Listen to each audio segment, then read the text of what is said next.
ఎన్నికల ముందు ఆ నాయకుడు చాలా కబుర్లే చెప్పారు. గెలిచినా ఓడినా మీతోనే ఉంటానని ప్రజలకు తెగ హామీలిచ్చారు. సొంత డబ్బులు ఖర్చు పెట్టి అభివృద్ధి అంటే ఎలా ఉంటుందో చూపిస్తానని ప్రగల్భాలు పలికారు. అబ్బో నిజమేనని నమ్మి కౌన్సిలర్గా ఉన్న ఆయన్ను ఏకంగా 2 సార్లు ఎమ్మెల్యేగా గెలిపించారు అక్కడి జనం. ఆ ఊపులో గత ఎన్నికల్లో తన హామీల పర్వాన్ని మరింత ఉధృతం చేసి ప్రచారం కూడా చేసుకున్నారు ఆయన. తీరా చూస్తే మూడోసారి ఆయన సినిమా కాలిపోయింది. ఆ క్రమంలో ఆయన అవినీతి బాగోతాలు ఒక్కటొక్కటి బయటపడుతున్నాయి. దాంతో ఆయన అందరికీ ముఖం చాటిస్తున్నారు. ఇంతకీ ఎవరా నేత అంటారా? మీరే చూడండి.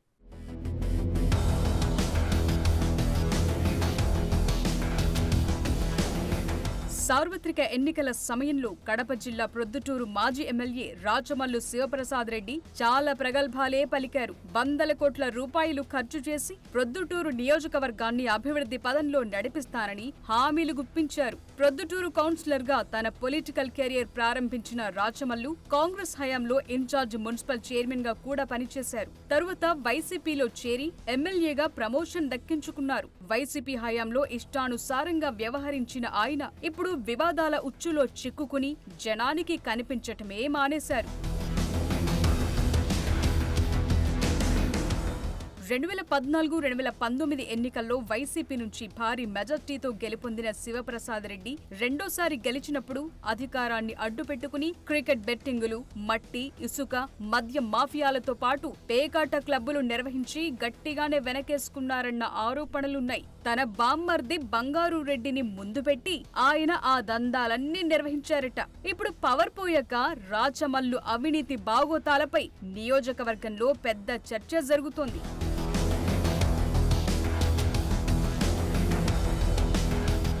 ఎన్నికల ప్రచారంలో 1,00,000 ఓట్ల మెజార్టీతో మూడోసారి గెలుస్తానని రాచమల్లు ధీమా వ్యక్తం చేశారు. అయితే 2019 ఎన్నికల్లో 43,000 ఓట్లకు పైగా మెజార్టీతో గెలిచిన రాచమల్లు మొన్నటి ఎన్నికలో కూటమి అభ్యర్థి వరదరాజుల రెడ్డి చేతిలో 20,000 ఓట్ల తేడాతో ఓడిపోయారు. ఎమ్మెల్యేగా ఉన్నప్పుడు రాచమల్లు చేసిన అరాచకాలు, పాల్పడిన అవినీతి అంత ఘోర పరాజయానికి కారణమంటున్నారు.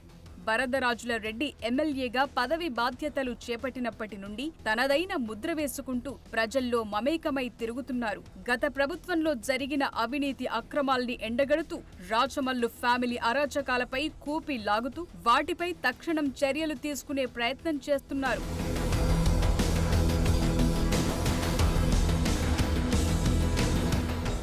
గెలిచినా ఓడినా ప్రజల పక్షాన నిలబడి పోరాటాలు చేస్తానని చెప్పిన రాచమల్లు శివప్రసాద్ రెడ్డి ఇప్పుడు నియోజకవర్గంలో కనిపించటమే మానేశారు. మా మాజీ ఎమ్మెల్యే ఏమైపోయారని నెటిజన్లు సోషల్ మీడియాలో తెగ హడావిడి చేస్తున్నా ఆయన ఆచూకీ ఎవ్వరికీ తెలియటం లేదు. అధికారంలో ఉన్నప్పుడు నియంతలా వ్యవహరించిన మాజీ ఎమ్మెల్యే మాఫియా వ్యవహారాలపై కేసులు నమోదవుతున్నాయి. ఆ భయంతోనే ఆయన అడ్రస్ లేకుండా పోయారంటున్నారు. ఉమ్మడి కడప జిల్లా వ్యాప్తంగా వైసీపీ 2024 సార్వత్రిక ఎన్నికల్లో ఘోర పరాజయం పాలయ్యింది. జగన్ సొంత జిల్లాలో 10 నియోజకవర్గాలకు గాను జగన్ పోటీ చేసిన పులివెందులతో కలిపి కేవలం 3 స్థానాలకే పరిమితమైంది. దివంగత వైఎస్ఆర్ హయాం నుంచి జిల్లాలో ఆ పార్టీ అంత దారుణంగా ఎప్పుడూ ఓడిపోలేదు. 2014-19 మధ్యకాలంలో జిల్లాలో వైసీపీ ఎమ్మెల్యేలు ఆడిందే ఆట, పాడిందే పాట అన్నట్లు నడిపించారు. వచ్చిన ఏ అవకాశాన్ని వదులుకోకుండా మట్టి నుంచి మద్యం వరకు అన్నిట్లో కోట్లకు కోట్లు వెనకేసుకున్నారన్న ఆరోపణలున్నాయి. ఆ అక్రమ భాగోతాలపై కూటమి సర్కార్ ప్రత్యేకంగా దృష్టి సారిస్తుండటంతో అరెస్టులపై వైసీపీ నేతలు ఇప్పుడు అండర్ గ్రౌండ్ లోకి వెళ్లిపోతున్నారట. రాచమల్లు కూడా అందుకే ఎవ్వరికి అందుబాటులో లేకుండా పోయి నెటిజన్ల చేతిలో ట్రోల్ అవుతున్నారు.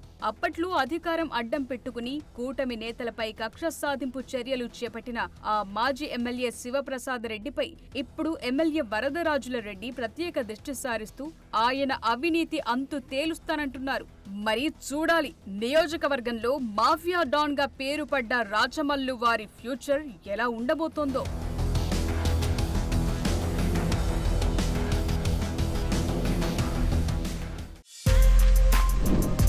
For more videos like this, subscribe Big TV channel.